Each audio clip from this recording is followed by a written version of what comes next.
Hama attempted to take hold of the fluids within one of the creatures and she succeeded. Bloodbending is probably the most practical form of bending I actually want to use in the real world. The fact that you can just manipulate somebody's body, that would actually come in handy in real life. Where you at, Berto? Alright y'all, welcome to the channel. My name's Berto. Today we're going to be reacting to one of my favorite animes, or I guess it's not an anime, but it feels like an anime, legendary TV show, Avatar: The Last Airbender. But this video is going to be highlighting specifically on the history of bloodbending. Bloodbending is one of the craziest techniques in cartoon anime history. Like, I mean, it's so OP, it's kind of insane. I've watched the entirety of the Avatar, so I know what it is, but to get the full history, I feel like would be very interesting. So make sure you like, comment, subscribe if you like animated content, anime content. That's everything that's going to be going on in this channel. Let's get right into the video. Bloodbending is a sub-skill of waterbending that allows an extremely advanced waterbender to take hold of and manipulate fluids within an organism's body, allowing the bender to move the person's muscles. This technique is referred to as the darkest, most powerful, and most feared of all bending techniques, and it is the only art known to endanger the user's mental. I ain't gonna lie, waterbending and bloodbending is probably the most practical form of bending that you would actually want to use in the real world. Just the fact that you can just manipulate somebody's body, but that would actually come in handy in real life, no cap. State. Welcome to the Amagi. In today's video, we're going over the history of bloodbending. Before we begin, we publish new content every week, so be sure to subscribe to our channel and ring the bell to get notified about our latest videos. Make sure you do that for me too. Discovery. After being captured during one of the Fire Nation raids aimed at weakening the Southern Water Tribe, Hama, along with her fellow waterbenders, was sent to a maximum security prison in the Fire Nation, designed specifically to hold benders of her kind. There, the guards were cautious of providing prisoners with any form of bendable substance that they could utilize in making a reprisal, going so far as to chain the limbs of the prisoners before they were allowed to drink, and using cruel retribution at any sign of resistance. Hell no. Despite the helplessness she faced while imprisoned, Hama was able to feel the enrichment provided to her by the full moon. She began to devise a plan that would lead to her escape and eventually realized that the elephant rats constantly scurrying around the bottom of her cage were filled with bendable water. Upon the arrival of the next full moon, Hama attempted to take hold of the fluids within one of the creatures and she succeeded, successfully performing bloodbending for the first time. Shit. In the following months, enhanced by the full moon, she continued to develop the technique, mastering it to a point at which she could effectively control the movement of an entire horde of rats. During the next full moon, Hama used bloodbending to control a passing guard, That's what I'm saying, bro. If you could use bloodbending in real life, bro, there's nothing I wouldn't be able to do. I'd be robbing banks without robbing banks. I'd just be like, oh, make that nigga go rob the bank. They catching him on camera. He gonna do the time because he did the crime. But guess who getting the money? Come on, man. I'd turn into an evil nigga if I learned how to waterbend or bloodbend particularly. Forcing him to open her cage and allow her to escape. Hama walked free for the first time in many years and eventually settled in a village near the outskirts of the Fire Nation archipelago. Hama. While imprisoned, Hama developed a deep hatred for the Fire Nation, and she vowed to take revenge at every instance possible. She created a makeshift prison underneath a mountain and formulated a plan where she would control unsuspecting Fire Nation villagers and lead them to the prison during a full moon. God damn, evil as hell. I've kind of forgot about this. She used this technique and eventually imprisoned the owner of a quaint little inn. Hama became the inn's proprietor and was able to repress accusations of being the one responsible for the disappearances by disguising herself as a sweet old innkeeper. During one of those nights, she planned to imprison an old man, Ding. The plan was initially successful, and Ding felt helpless as he was possessed by an unknown force. He was slowly led to the top of the mountain, but before he could be imprisoned inside a cave, the sun began to rise and the power that Hama held over him quickly faded. Regaining control of his body, Ding sprinted away from the scene. He remained the only villager to ever avoid being captured. I'm kind of curious to why bloodbending is only possible when the moon is out. Like, obviously, I know the moon enhances the waterbender's ability, but I feel like out of all the crazy shit that most waterbenders are able to do, I feel like the bloodbending part shouldn't need that much more of a power-up to even be able to commit the act. Captured by the bloodbender. Katara. During the summer of 100 AG, Team Avatar decided to camp near a Fire Nation village. However, Hama overheard them telling horror stories and deducted from Katara's story about Nini that they were from the Southern Water Tribe, and offered the group a place in her inn. Upon discovering an old whale-tooth comb in Hama's attic, she revealed herself to be a waterbender from the Southern Water Tribe and proposed to teach Katara some original Southern Tribe waterbending techniques so that she could pass on the knowledge of the Southern customs before her death, to which Katara happily agreed. Katara spent the next day learning various techniques from Hama, such as bending moisture from the air and water from within plants, including That was OP as fuck. They really was able to just pull that shit out of thin air, nigga. Pull the fucking oxygen out your... Bro, honestly, waterbending is damn near airbending to a degree. Because if you can pull the moisture out of the air, then you kind of airbending a little bit too, no? You can kind of just, oh shit. Bro, so you know how airbenders can pull the air out of niggas' lungs? What if a waterbender turned the air in a nigga's lungs into motherfucking water and drowned that nigga? Real life. Boom! Come on, man. They wasn't being creative enough. fire lilies when no bodies of water were present. Hama told Does that even make sense? Is there even water in oxygen?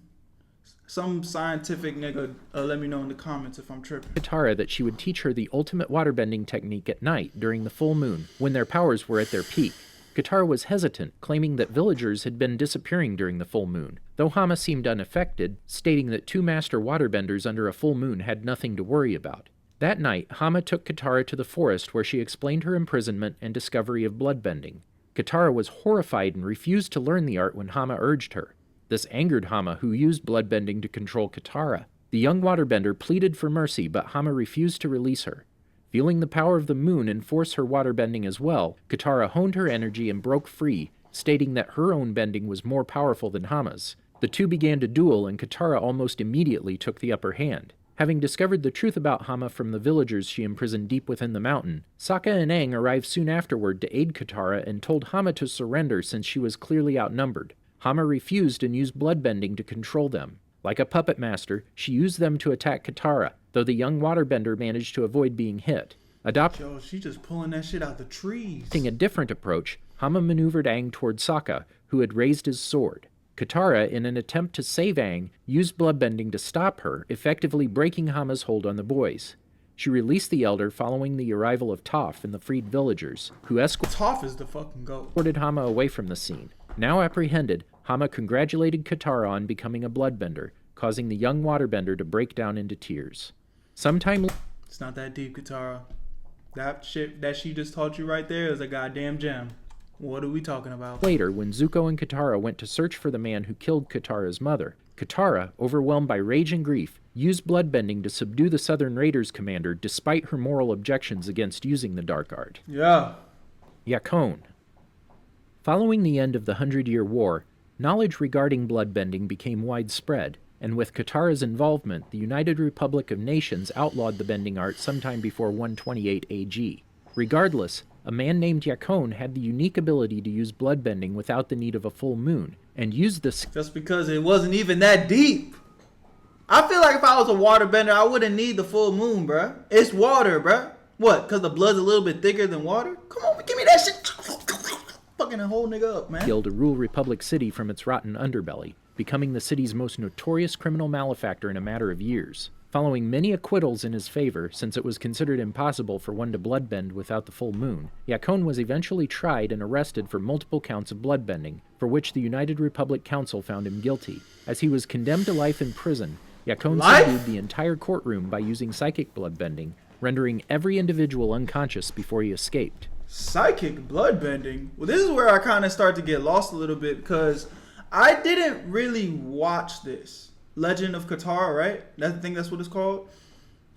I don't know why. I just couldn't get into it. But I saw like cool fighting scenes. Definitely I've seen like clips here on TikTok and stuff where it's like, oh, that was dope. And maybe I just need to like nut up and just go sit down and watch it one day. Y'all let me know if I'm missing out or if I should just watch like a recap on YouTube or something. Cause like I want to experience it, but I also don't want to be bored out of my mind. Am I tripping, chat? Avatar Aang, who was also rendered unconscious by Yakon's bloodbending, You was out. Come on, Aang. Oh, he about to turn up. He about to do it right now. roused himself by entering the Avatar state and gave chase to the convict. Forced to defend himself, Yakon took hold of Aang with bloodbending once more with lethal Aang about to take his fucking powers to all this bullshit. intent. But the Avatar broke free after entering the Avatar state a second time and trapped Yakon in an earth cone. With the criminal unable to move, Aang removed his bending, ending his reign as the head of Republic City's criminal empire. Noatak and Tarlok.